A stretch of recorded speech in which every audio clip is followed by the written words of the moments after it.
wabarakatuh.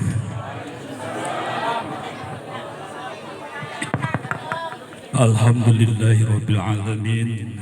Wassalatu wassalamu ala asyrofil anbiya'i wal mursalin wa ala alihi wa sahbihi ajma'in.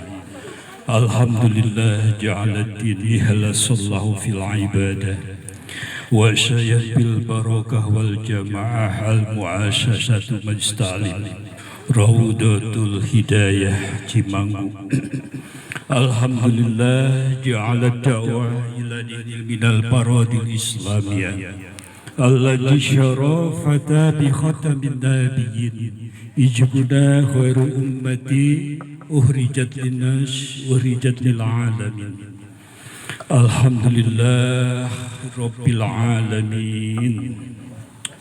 Wa qala an-nabiy sallallahu alaihi wasallam la ya'budu qauma yajkuruna Allah illa hafat lahumul malaikah wa ghashiyahumur rahmah wa najalat alaihimus sakinah wa jakarahumullahu biman indahu. Wa qala aidan man ata akhal muslim ailan masya fi kharafatil jannah hatta yajlisa bayjajala syaka gumaratumur rahmah wa in kana amsa'an sallu alaihi syakuna alfa malakin hatta yushbi wa in kana qudwatan sallu alaihi syakuna alfa malakin hatta yumshi.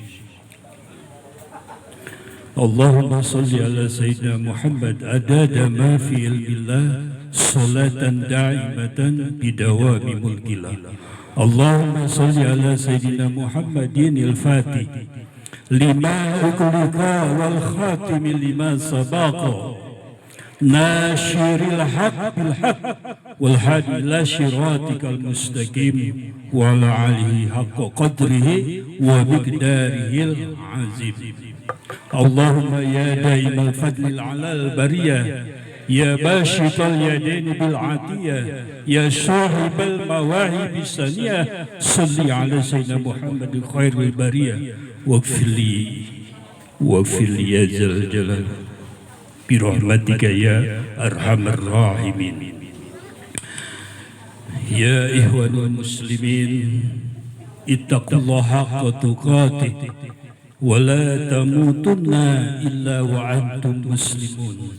Allahumma ya Allah bi barakati wal fadilati salawatul mu'abad bi syafaati Rasulillah sallallahu alaihi wasallam bi karumati ala jami'il awliya Allah taala minal masyriq wal maghrib khususan bi karumati Syekhina Syekh Arifillah Syekh Muhammad Taqiyuddin Adi Maskil Hambali Abu Shirin rahimahullah bi syafaati Nabiullah Hidir alaihi salam bi syafaati Syekhina Syekh Arifillah Syekh Muhyiddin Sayyidina Syekh Abdul Qadir Az-Zailani qaddasallahu sirrahul ajid wa ala alihi wa ashabihi wa muridihi wa muhibbihi wa ahli baitihil kiram. Amma badu, marilah kita panjatkan puji dan syukur atas segala nikmat yang Allah berikan kepada kita di malam ini. Tentunya Allah Subhanahu wa ta'ala telah menjalankan daripada kita semua, baik dalam pikiran kita, baik dalam perbuatan kita dan hati kita, yaitu melangkahkan kaki kita di tempat yang sangat mulia dan dimuliakan oleh Allah Subhanahu wa ta'ala. Betapa mulia kita semuanya pada malam ini dalam pandangan daripada Allah Subhanahu wa ta'ala. Sangat besar derajat kemuliaan yang Allah berikan kepada kita di malam ini, yang mudah-mudahan Allah senantiasa mencurahkan rahmat dan kasih sayang kepada kita, yang mudah-mudahan di malam ini Allah memberikan maghfirah dan ampunan yang seluas-luasnya kepada kita semuanya, yang insyaallah Allah Subhanahu wa taala memberikan hidayah dan petunjuk kepada kita yang mendekatkan tugas-tugas kemuliaan kita kepada keriduan daripada Allah Subhanahu wa taala. Ahlan wa sahlan ya Habib.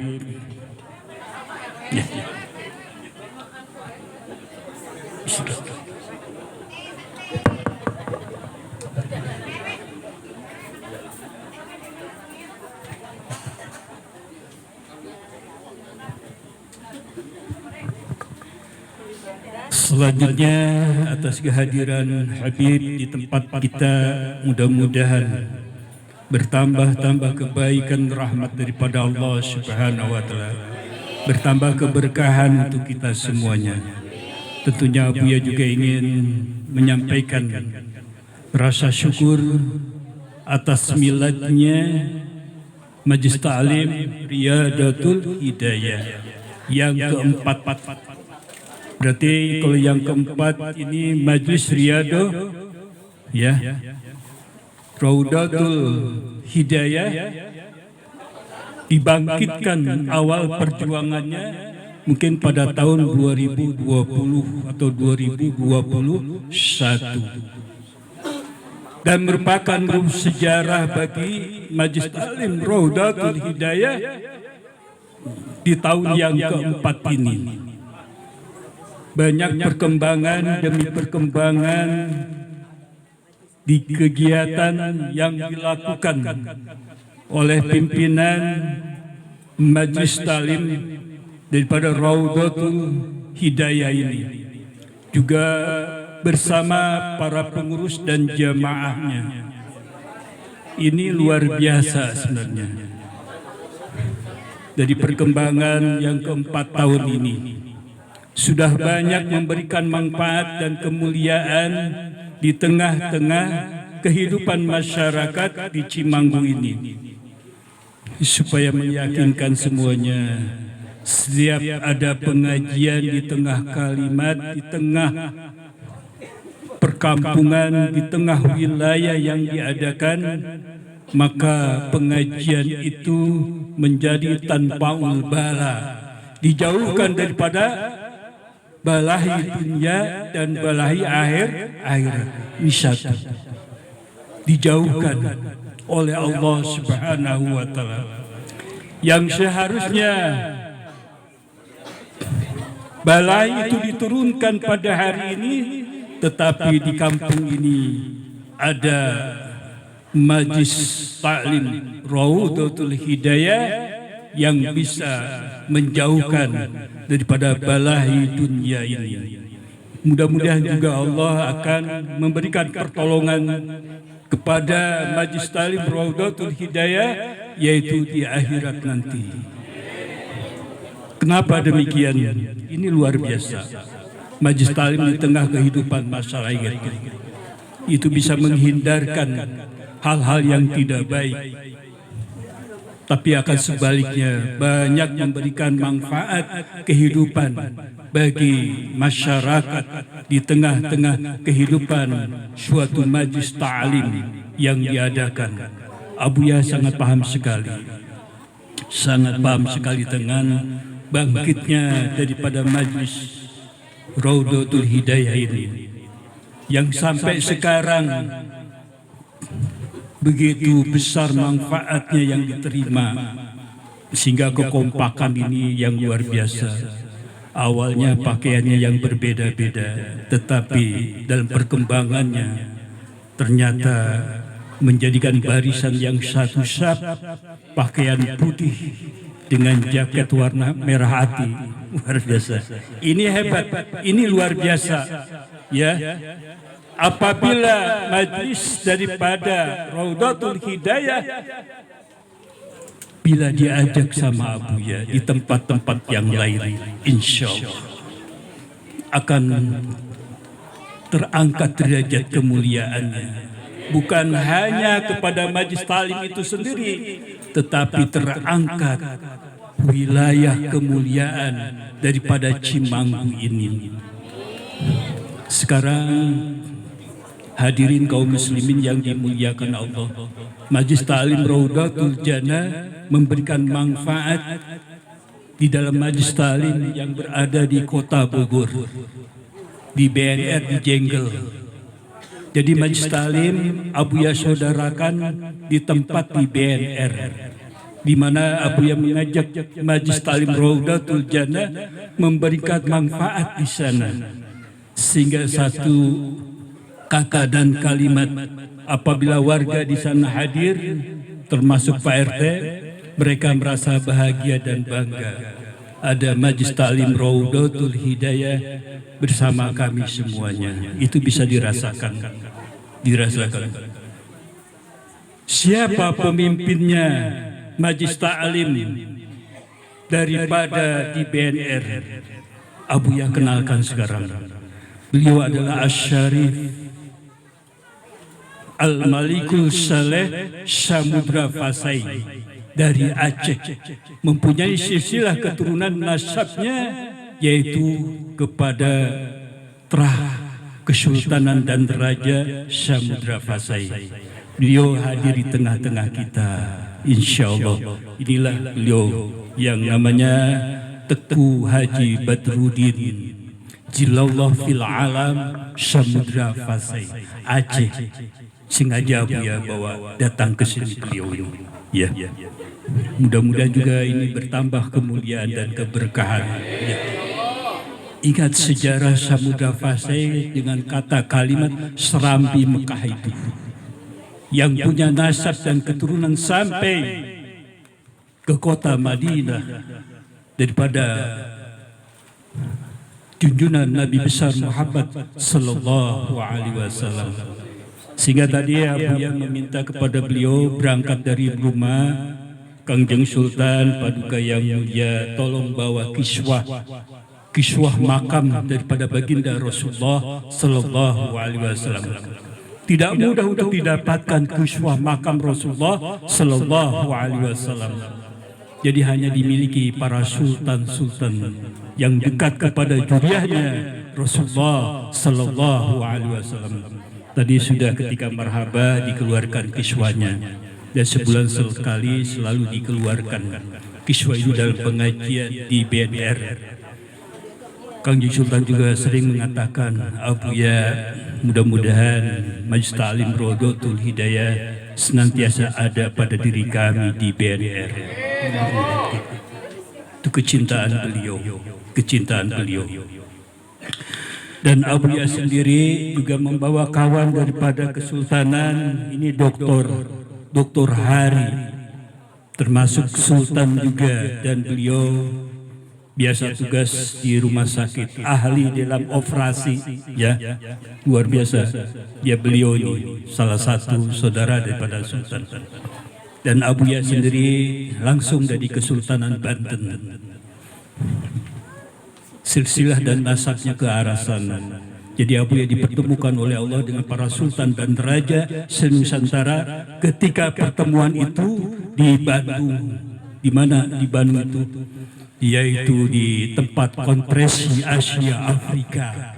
Tempat yang sangat bersejarah di sana, kumpul Raja Sultan Ratu dari Sabang sampai Merauke. Kumpul sehingga jumlahnya yang begitu banyak. Maka Abuya hadir mewakili Kesultanan Banten sebagai Dewan Penasihat, kumpul di Bandung selama 3 hari 3 malam. Memikirkan siapa? Memikirkan rakyat yang di bawah para sultan-sultan terdahulu. Sultan-sultan yang terdahulu itu akan lebih dekat kepada juriahnya Rasulullah sallallahu alaihi wasallam. Karena melahirkan para wali-wali songo yang turun di bumi pertiwi ini yang sangat mulia itu. Oleh karena itulah kiswah yang bisa didapatkan dari Al-Malikul Saleh Samudra Fasai Aceh sampai sekarang, kiswahnya masih ada sampai sekarang. tinggal rambut daripada Rasulullah, kemudian daripada perjalanan kaki daripada Rasulullah Sallallahu Alaihi Wasallam. Kemudian kiswah-kiswah ini peninggalan Rasulullah Sallallahu Alaihi Wasallam pada tahun 2022. Abuya menghadiri di Banten, di Kesultanan Banten. Pada saat itu siapa yang memimpin? Yaitu Wakil Presiden Republik Indonesia, Profesor Dr. Kiai Ma'ruf Amin. Pada situ kumpul, itu ada peninggalan Rasulullah, yaitu di tempatnya Kesultanan Banten pada saat itu. Ya.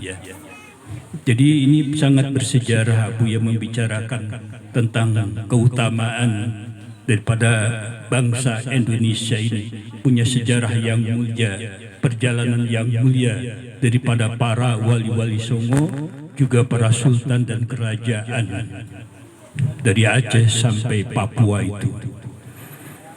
Jadi kalau Abuya sebutkan nama-nama sultan ketika hadir di Bandung di konferensi Asia Afrika pada saat itu, ada Sultan Mahmud Badaruddin dari Palembang, ada Sultan Asyarif Asatiri dari Maluku, kemudian masih banyak lagi. Maka ketika perkumpulan terwujud di konferensi Asia Afrika, meminta kepada pemerintah Republik Indonesia, kembalikan rakyat dan tanahku untuk para sultan dan raja, agar rakyat sejahtera hidupnya, agar rakyat ini baik dan sepenuhnya. Itu sudah mulai bangkit sekarang, bangkit di tahun 2021 sampai sekarang. Jadi ada pertemuan para raja dan sultan. Jadi Abuya sendiri sebagai Dewan Penasehat di Kesultanan Banten, di Serang Banten sampai hari ini punya sertifikatnya sebagai Dewan Penasehat bersama Kiai Haji Fathul Ajib sampai sekarang. Jadi semua para ulama, kiai berkumpul, 300 ulama Banten kumpul pada saat itu untuk menjaga kemuliaan marwah daripada Kesultanan Banten sampai hari ini masih kuat. Jadi Abuya sedikit menjelaskan hal demikian agar kita tidak lupa kepada sejarah yang sebenarnya perjuangan para wali Songo yang 9 itu. Jadi Abuya bertemu dengan Abuya Muhtadi, Abuya Murtado, Abuya Uci Lolongok yang sudah meninggal dunia, yang tepatnya di Pasar Kemis dan sebagainya. Mereka membicarakan kemuliaan daripada Kesultanan Banten pada saat itu. Jadi mudah-mudahan Bogor senantiasa ada di dalam rahmat daripada Allah Subhanahu wa Ta'ala. Ternyata kesimpulan akhir Kesultanan Banten, dia menyatakan bahwa Bogor adalah Bakor, tempat induknya para wali-wali Songo. Siapa mereka itu? Kalau kita tahu sejarah sedikit saja, ternyata Prabu Siliwangi itu, dia seorang muslim yang sejati, yang melahirkan Rara Santang, Kian Santang, dan Pangeran Cakrabuana. Lahirnya para wali-wali Allah Subhanahu wa Ta'ala yang bersatu dengan kesultanan pada saat itu ketika di Mesir. Jadi kita punya sejarah yang kuat, yang tidak bisa dibelokkan oleh siapapun saja. Abuya datang ke Jawa Tengah, Jawa Timur, ternyata punya kesepakatan yang luar biasa.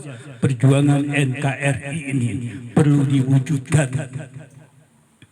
Maka mudah-mudahan kita semuanya mendapatkan nanti suatu saat nanti para pemimpin negara itu yang adil, yang amanah kepada rakyatnya. Itu yang menjadikan harapan kita semuanya. Dan kita jangan mau diadu dombakan, jangan mau diadu dombakan.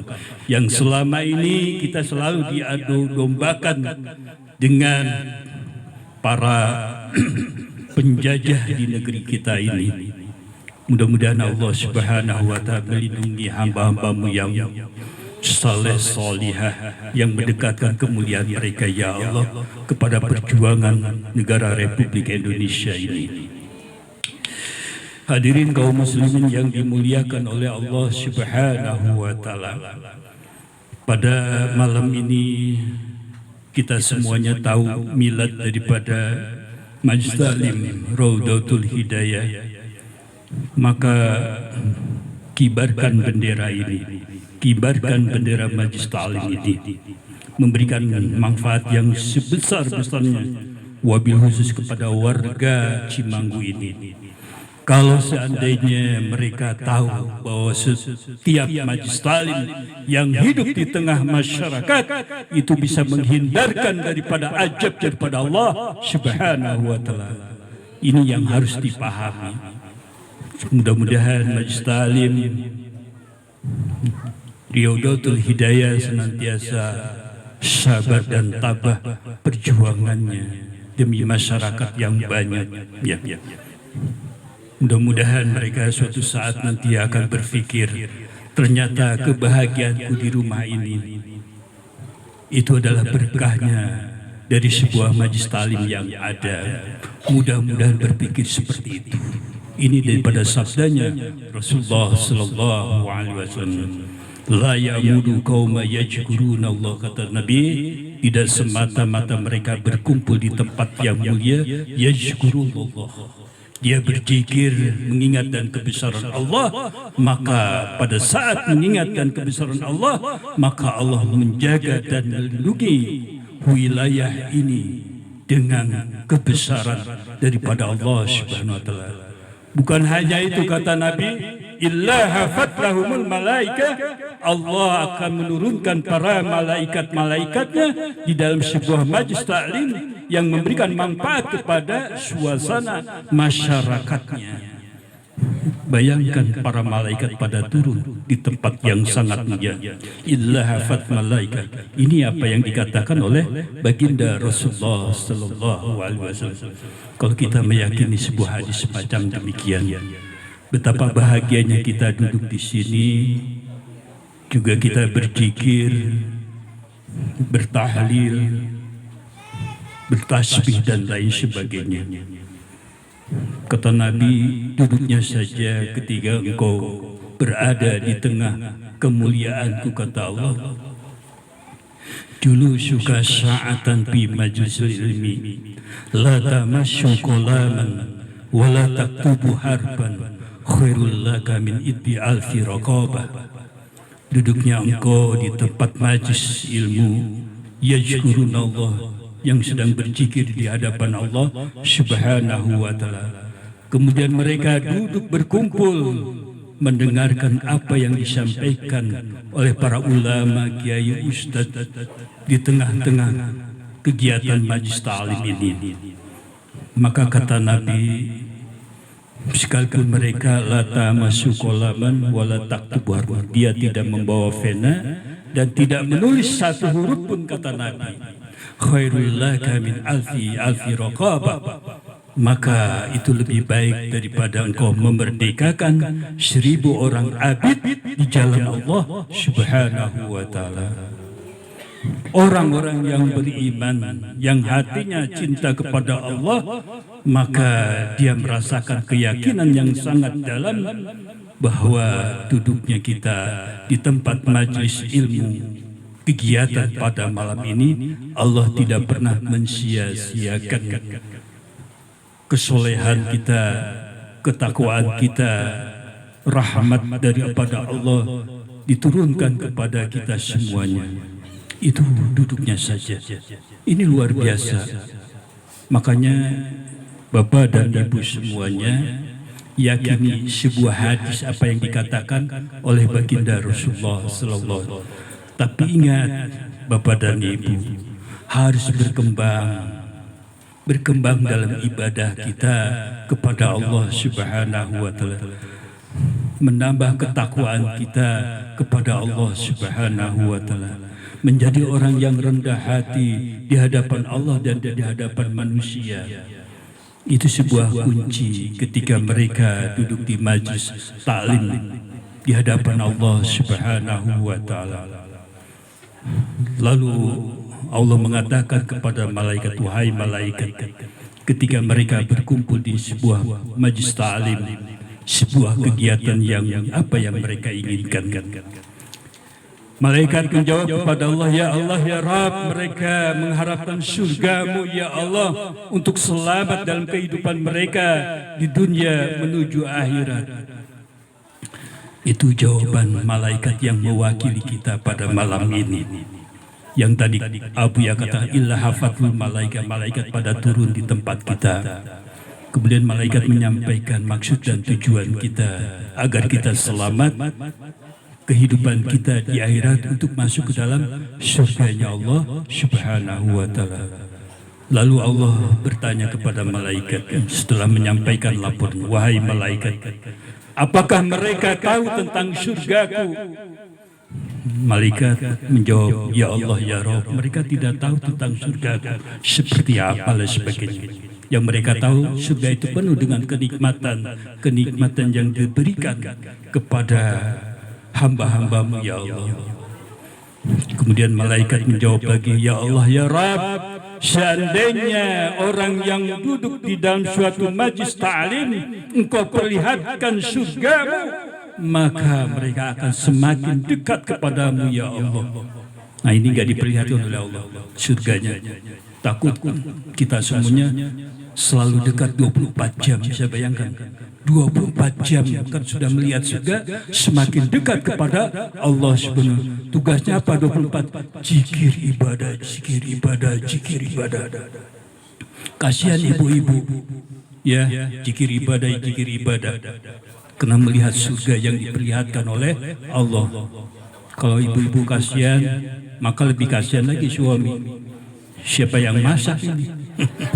Nggak ada yang masak, ibu-ibunya pada zikir ibadah setiap saat, setiap waktu, karena sudah melihat surganya diperlihatkan oleh Allah Subhanahu wa taala. Jangankan surga, diperlihatkan para wali-wali Allah, mimpi di dalam kehidupan kita akan semakin dekat kepada Allah. Apalagi diperlihatkannya dalam mimpi wajah daripada baginda Rasulullah Sallallahu Alaihi Wasallam. Dia akan semakin tawadu, rendah hati di hadapan Allah dan semakin banyak beribadah kepada Allah. Makanya Bapak dan Ibu, Allah tidak memperlihatkan surganya ketika kita masih hidup di dunia ini. Khawatir kalau Allah perlihatkan surga, nggak ada yang bekerja, nggak ada yang bekerja 24 jam ya ibadah kepada Allah Subhanahu wa taala. Kira-kira dalam suasana seperti baik enggak dalam kehidupan dunia? Enggak baik ya. Cukup kata Imam Al-Ghazali 24 jam dibagi 3, 24 jam dibagi 3, 8 jam untuk ibadah, 8 jam untuk istirahat, 8 jam untuk bekerja, dibagi 3 itu. Ibu-ibu, bapak-bapak kira-kira mampu untuk 8 jam ibadah khusus kepada Allah Subhanahu wa taala. Maka Imam Al-Ghazali punya zikir setiap harinya. Zikir hari Ahad dia baca, hari Senin dia baca, hari Selasa ya beda-beda zikirnya. Satu kali zikir dia baca 1000 kali. 1000 kali. Kalau istighfar 1000 kali bacanya. Nanti hari yang kedua dia baca sholawat 1000 kali, baca tahlil 1000 kali, begitu 8 jam. Ditambah dengan ibadah sholat wajib dan sholat sunat, 8 jam harus cukup. Padahal sholat kita yang 5 waktu 1 jam juga tidak. Sholat paling lama itu 7 menit sampai 10 menit, paling lama itu. Ya, dikali 5 aja. Kira-kira kalau 10 menit, 50 menit, enggak 1 jam. Jadi kita berpikir ternyata ulama-ulama salaf yang terlalu banyak beribadah dan berzikir kepada Allah Subhanahu wa taala dengan waktunya itu. Makanya di perusahaan-perusahaan kalau kerja 8 jam, jam 8 masuk jam sekian pulang, itu udah bagus konsepnya. 8 jam ya, harus 8. Kalau lebih, oh itu konsepnya di luar Islam itu ya. 8 jam karyawan begitu dan sebagainya. Bagi yang punya peran jadi ustadz kiai, lebih banyak di rumah, dakwah akan lebih banyak berzikir kepada Allah Subhanahu wa taala. Abu ya katakan demikian, artinya apa?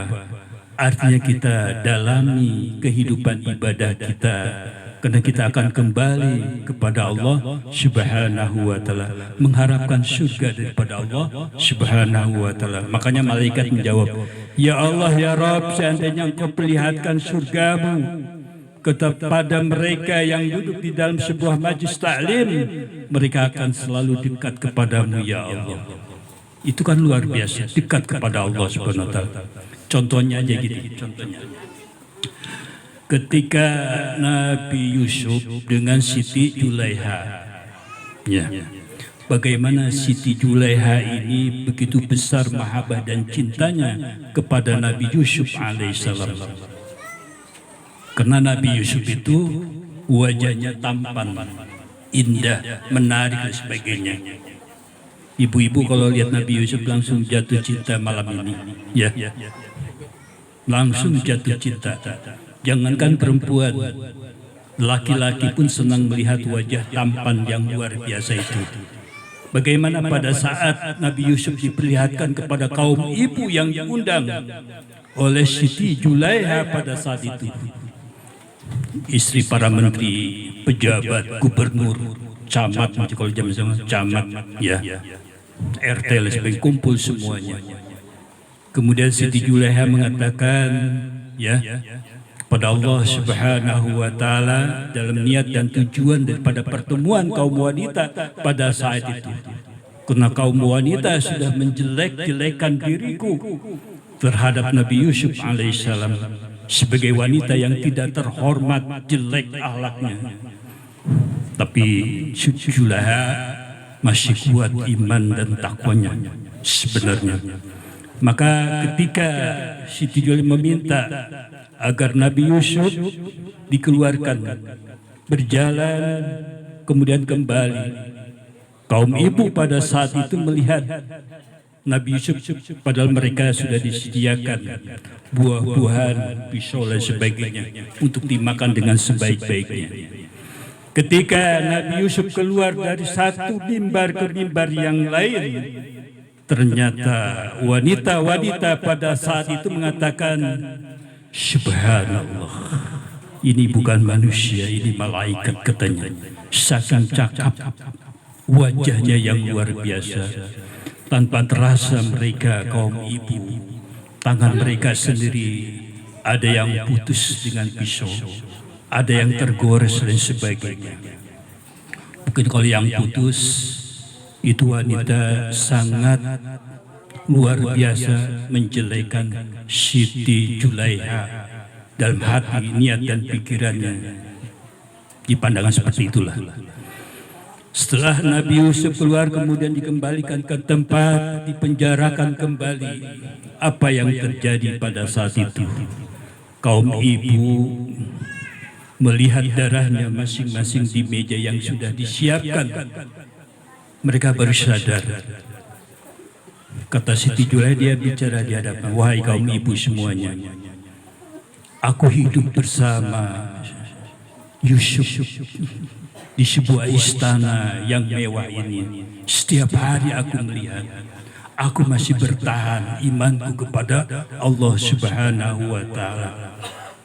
Hanya ketika suamiku berburu keluar,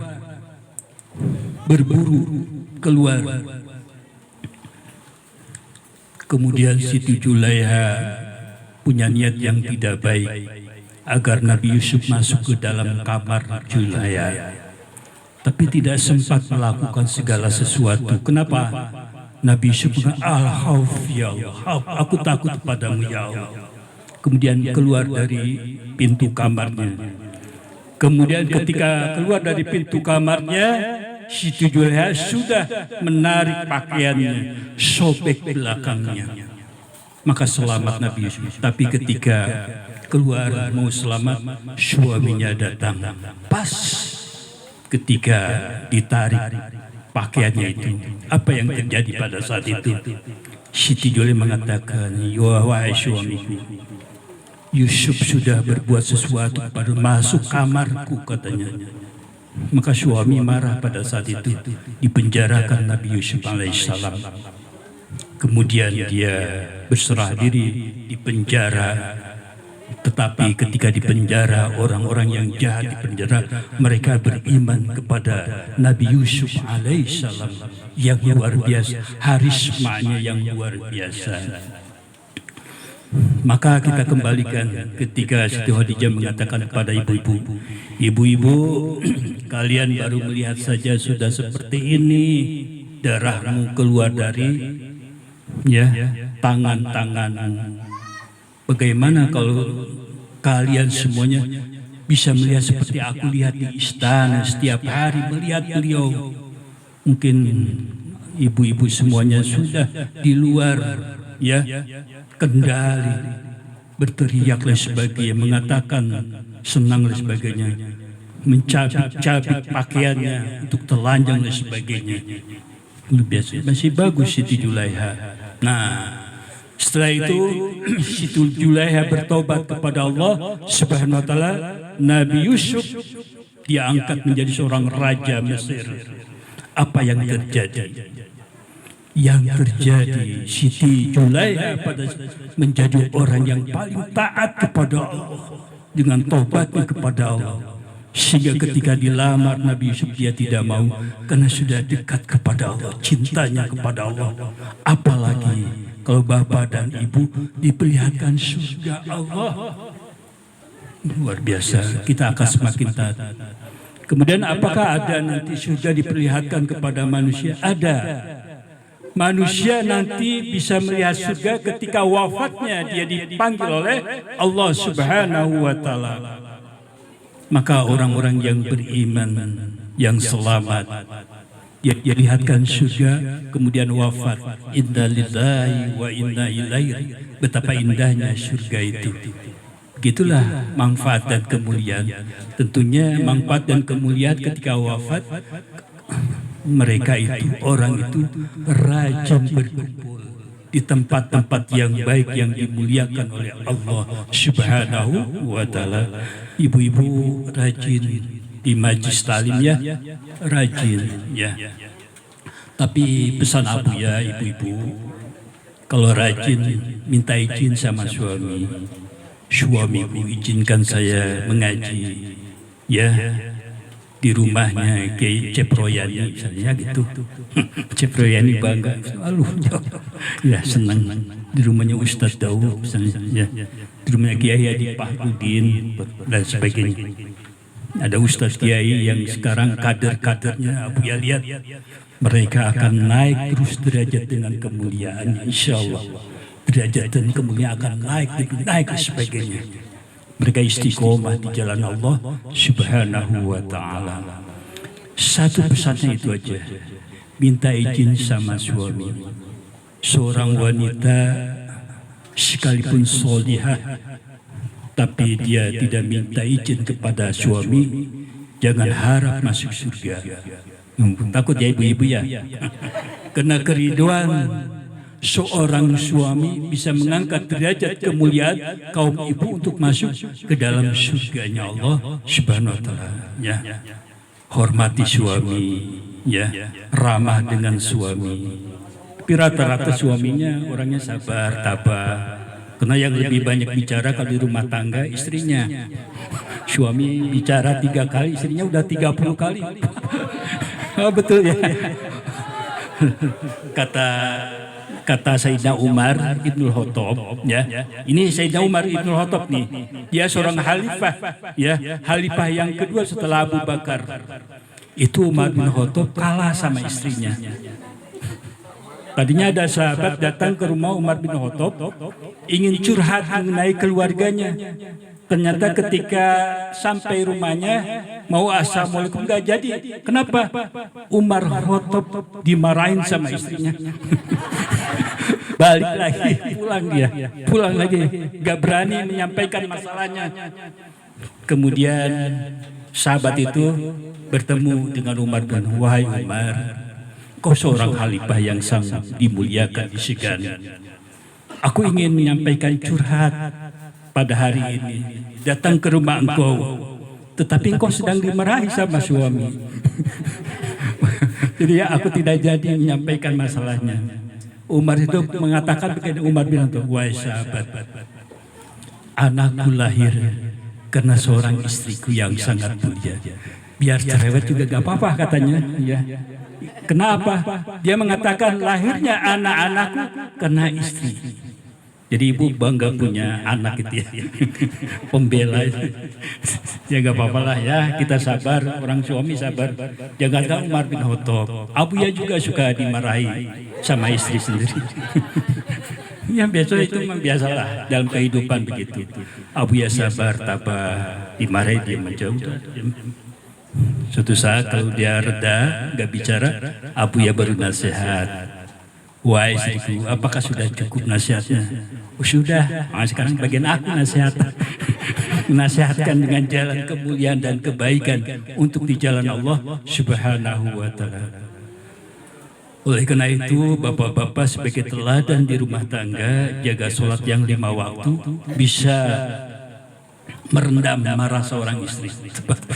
Jaga sholat 5 waktu, bisa merendam. Karena istrinya apa? Bangga punya suami, pergi ke masjid, sholat berjamaah. Tapi kalau suami jarang ke masjid, Pak, sholat terus beduk, cicing, ngarokok. Eta pamajikan mungkin ngambek. Ya. Abu Ya katakan nih, Abu Ya di rumah, siapapun yang memerintah sholat yang 5 waktu, Abu Ya pergi. Padahal berat pada saat itu. Sehingga kalau subuh nih, Abu Ya dibangunkan sama istri. Padahal Abu Ya bisa bangun. Tapi kenapa dibangunkan? Sengaja sedikit lah. Sarede sekedeng dibangunkan, Pak, dah subuh. Supaya apa? Si istri membangunkan suaminya supaya dia mendapat derajat sholat daripada suaminya. Hebat itu. Sehingga kalau bapak dan ibu ingin ketahui, jangankan istri Abu Ya, anak sendiri nyuruh Abu Ya sholat. Tapi ketika sudah azan, Pak, terus azan, berangkat. Gak susah, malah senang Abu Ya kalau disuruh sholat. Pergi ke masjid sama anak. Dari anak pertama sampai anak yang keempat. Ya, semuanya sudah berkeluarga, punya cucu Abu Ya itu. Ya. Jangankan anak, sampai cucunya yang kecil-kecil. Ada yang bilang baba, kakek, baba, Allah. Oh iya, memang udah beduk sebenarnya. Berangkat, cucu yang mengatakan nasihat, Allah, sholat, berangkat. Tapi kalau nggak biasa kita ini disuruh sholat, nggak enak kita pengennya marah, membalas dan sebagainya. Ya. Nitah we sholat, cancarolah. Tapi senang itu. Sampai istri, anak, cucu. Itu Abu Ya merasakan disuruh sholat oleh mereka. Malah Abu Ya senang, berangkat aja, jadi sholatnya di awal waktu. Padahal Abu Ya bisa melakukan sholat semacam demikian, gak usah disuruh-suruh. Padahal kita lebih enak berangkat sadar sendiri, gak usah disuruh. Itu kan enak sholatnya ya. Tapi Abu Ya punya dua, disuruh enak, tidak disuruh juga enak. Jadi begitulah ya kehidupan Abu Ya dalam kehidupan sehari, menjaga sholatnya yang 5 waktu. Kemudian kita kembali kepada percakapan Allah dengan malaikat. Wahai malaikat, apalagi yang diminta oleh mereka yang duduk di majlis ta'lim dalam kegiatan yang ya Allah ya Rabb, mereka meminta kepadamu ya Allah agar diselamatkan daripada api neraka. Api neraka.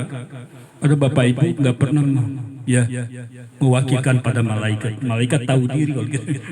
Melaporkannya minta surga, minta dijauhkan neraka. Maka ada sebuah hadis katanya, kalau kamu mengaji minta surga kepada Allah, minta dijauhkan daripada api neraka.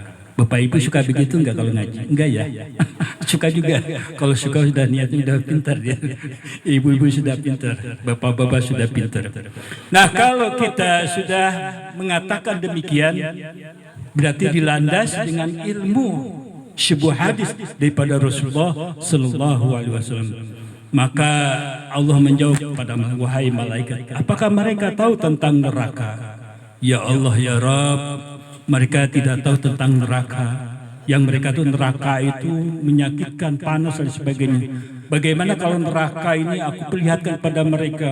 Ya Allah ya Rabb, kalau engkau perlihatkan neraka kepada mereka, mereka akan semakin takut kepadamu ya Allah.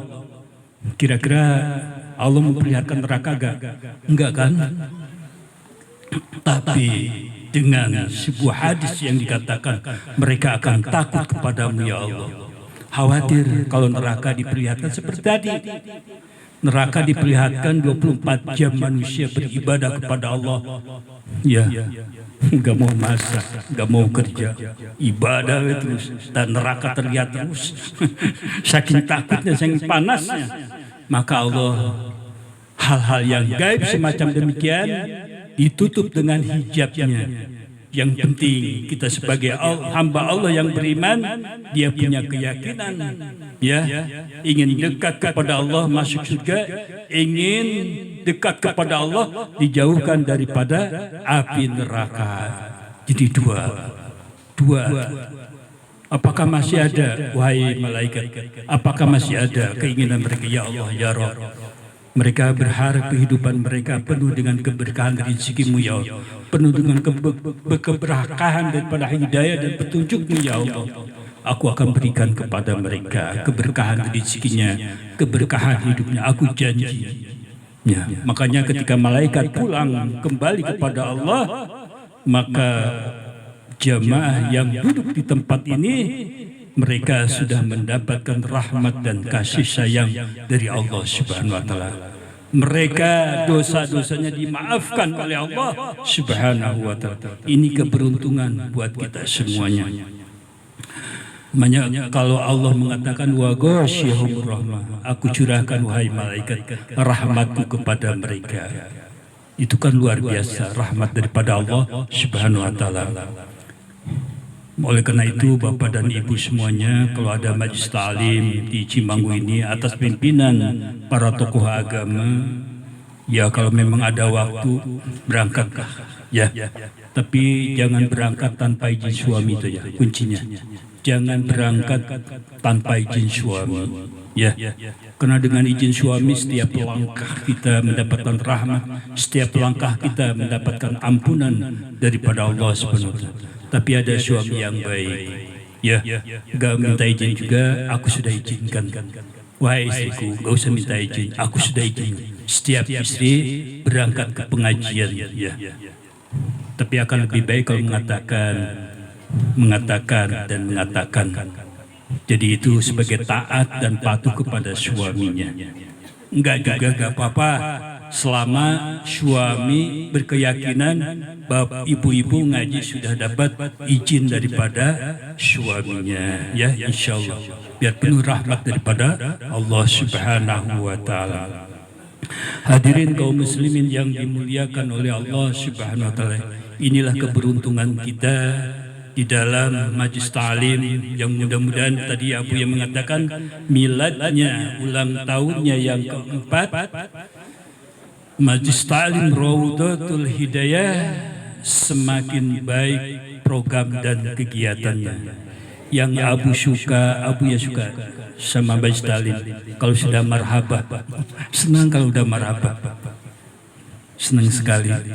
Marhabahnya diungkapkan dengan baik, penuh dengan tawadu dan sopan yang baik di hadapan baginda Rasulullah Sallallahu Alaihi Wasallam. Itu akan menyentuh kepada setiap orang yang beriman, hatinya itu tumbuh kecintaan kepada Nabi Muhammad Sallallahu Alaihi Wasallam. Karena kita selalu berharap Nabi kita adalah memberikan syafaat kita di yaumil akhirat buat kita semuanya.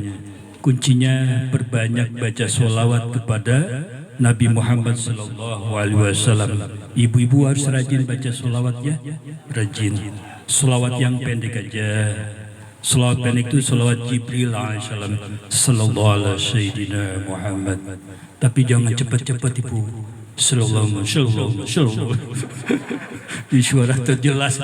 Sallallahu ala Sayyidina Muhammad, sallallahu ala Sayyidina Muhammad, sallallahu ala Sayyidina, menunjukkan ketawaduan rendah hati di hadapan Rasulullah.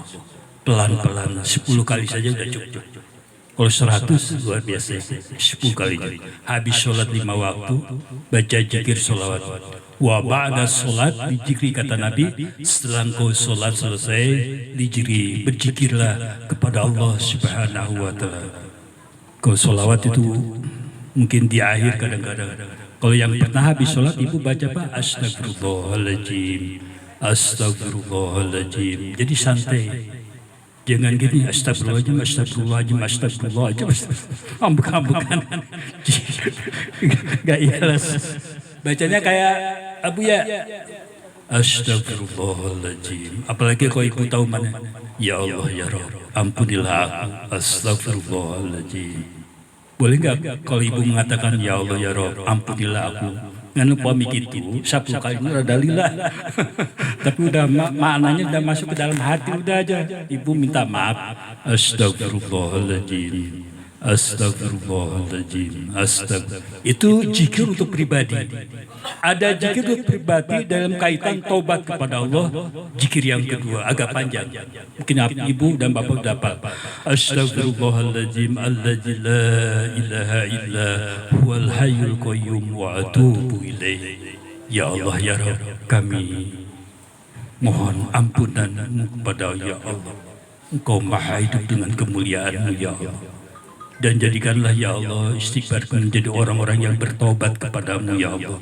Artinya nggak tahu nggak apa-apa, hanya baca astagfirullahaladzim alladzi la ilaha illa huwal hayyul qayyum wa atubu ilaih. Mangga Kiai dia hadir di kumpul senang Abu ya di dia. Mangga ahlan wa sahlan. Ya, Ustaz mangga Ustaz. Ya hadir enggak cari. Ini istighfar yang pertama dan istighfar yang kedua. Ada istighfarnya orang-orang yang saleh. Ini orang-orang yang soleh dan soleh, istighfar yang ketiga ya. Bagaimana membaca istighfar orang-orang yang soleh? Begini. Astagfirullahaladzim li wali walidayya wali ashabil hukuki alayya ولجميع المؤمنين والمؤمنات والمسلمين والمسلمات الأحياء منهم والأموات. Istighfar yang ketiga, cuman panjang. Astagfirullahaladzim li wali, ya Allah ya Rabb, ampunilah aku. Wali walidayya, ampunilah kedua orang tuaku. Wali ashabil hukuki alayya, ampunilah sahabat-sahabatku yang jauh maupun yang dekat. Jadi Majlis Ta'lim Raudatul Jannah dengan istighfar Abuya seperti itu sudah menjadi sahabat-sahabat Abuya, saudara-saudara Abuya. Jadi Bapak dan Ibu, zikir yang ketiga ini perlu bisa. Astagfirullahaladzim li wali walidayya wali ashabil hukuki alayya wali jami'il mu'minin wal mu'minat wal muslimina wal muslimat al ahya'i minhum wal ambat. Zikir ini sangat dimuliakan oleh Allah dan baginda Rasulullah SAW. Karena zikir itu enggak egois, bukan, tapi itu zikir untuk diri kita, kedua orang tua kita, sahabat-sahabat kita, saudara-saudara kita, agar mereka semuanya dimaafkan oleh Allah Subhanahu wa Ta'ala. Ada zikir yang keempat sekarang. Mungkin Bapak Ibu belum pernah membaca zikir. Zikir yang keempat adalah zikirnya para wali-wali Allah. Allahumma gfir lil mu'minina wal mu'minat wal muslimina wal muslimat hayyihim wa mayyitihim syahidihim wa ghaibihim qaribihim. Ini luar biasa. Di seorang wali Allah, jika buat bukan untuk dirinya, tapi untuk orang lain semuanya, yang hidup, yang mati, ya, yang nyata, yang tidak nyata. mutaqallibahum, dan semuanya mendapatkan. Ini zikirnya para wali-wali Allah. Seandainya para wali-wali Allah tidak berzikir seperti itu, maka dunia ini akan runtuh hancur. Makanya banyak jasa para wali-wali Allah sampai sekarang ini. Karena para wali Allah setelah wafat dibangunkan oleh Allah dan hidup. Makan dan minum disediakan oleh Allah Subhanahu wa Ta'ala. Ini namanya wali-wali Allah, zikir yang keempat itu. Mudah-mudahan nanti perkembangan dari Majlis Ta'lim Raudhatul Jannah yang dibina sama Abuya itu bisa membaca 4 zikir itu ya. Zikir yang pertama, kedua, ketiga, dan keempat. Apalagi membaca istighfar Rajab. Luar biasa. Istighfar Rajab panjang. Ya, panjang. Maknanya juga luar biasa. Manfaatnya yang kalau kita membaca istighfar Rajab itu luar biasa. Jadi semuanya Abuya baca yang 1 sampai ke 5 ini memberikan wawasan buat kita semuanya dalam berzikir. Setelah itu ketika wabadu sholat al-zikri, setelah sholat kau berzikir, kata Nabi, setelah baca zikir baca apa itu? La ilaha illallah wahdahu la syarika la lahul mulku wal hamdu yuhyi wa yumitu wa huwa ala kulli syai'in qadir. Kalau sesuai hadis Nabi itu dibacanya 10 kali. Tapi banyak di masjid-masjid dibacanya 3 kali ya. Tapi kalau 10 kali itu punya fadilah keutamaan membebaskan daripada seorang budak di jalan Allah sebanyak 10 kali itu. Ya. Enakan duduk di sini. Membebaskannya berapa? 1000 orang budak. Gak capek. Tapi duduk di Majlis Ta'lim. Ya. Khairul laka min alfi raqabah. Membebaskan 1000 orang abid. Hanya duduk. Kalau tadi dapat 1. Membebaskan seorang budak tapi zikirnya 10 kali. La ilaha illallah wahdahu la syarika lah, lahul mulku wal hamdu yuhyi wa yumitu wa huwa ala kulli syai'in qadir. Jadi Bapak Ibu kalau diajarkan Abuya berarti harus tenang bacanya. Gak cepet-cepet. Lila amat ya Abuya. Zikirnya menilil. Lila zikirnya gimana? Setelah beres misalnya 3 kali gak apa-apa.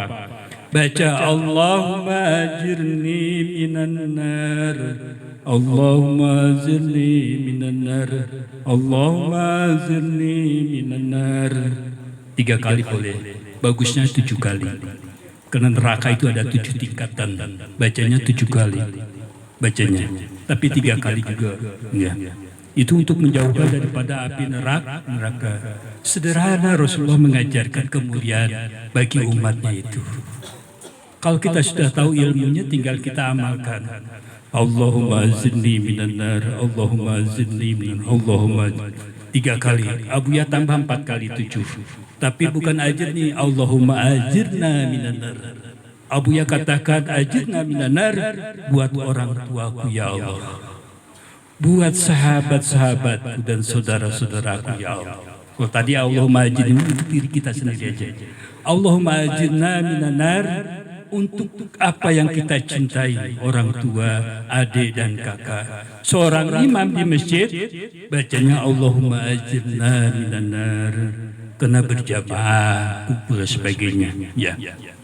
Jadi kalau pribadi Allahumma ajirni minan nar, kemudian kalau ingin ditambah pakai Allahumma, tujuannya untuk kedua orang tua kita, adik dan kakek kita dan sebagainya. Setelah itu barangkali ada yang lainnya.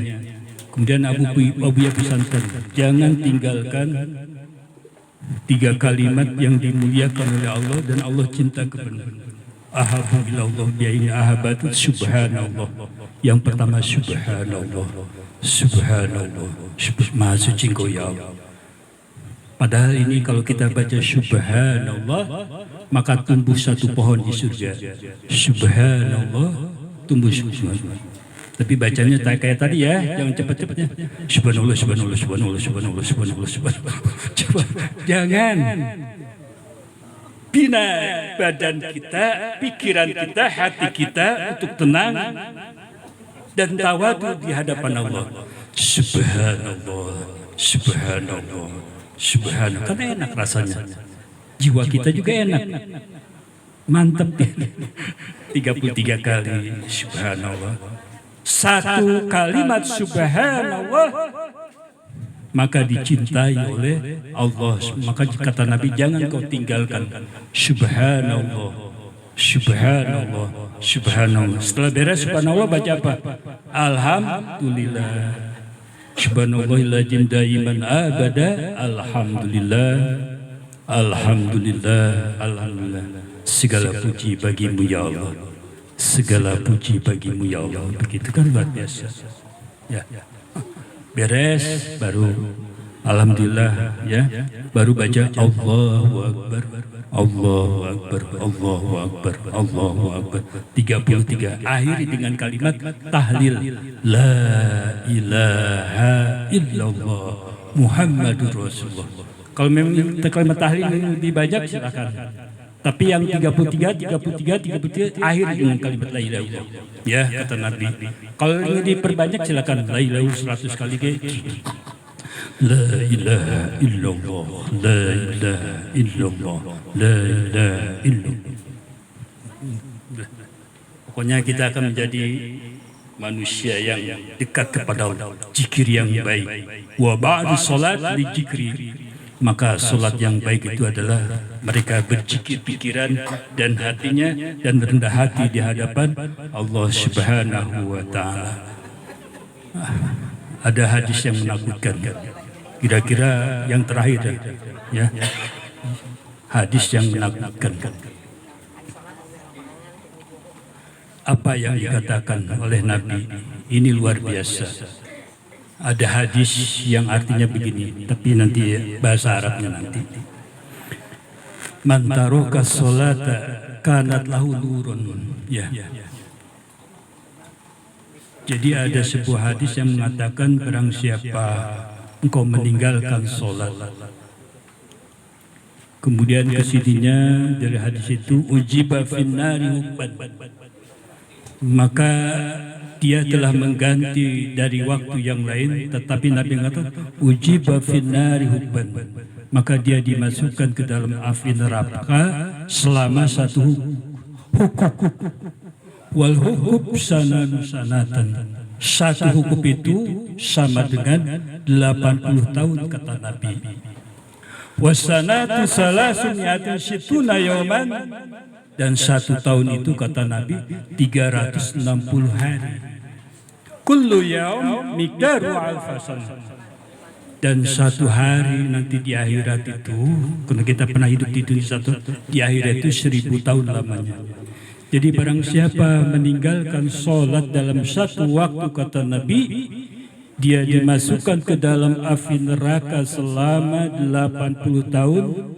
80 tahun dikali 360 hari ya, maka jumlahnya ketika mereka kena kullu yaum miqdaru alfasanah, satu hari itu sama dengan berapa?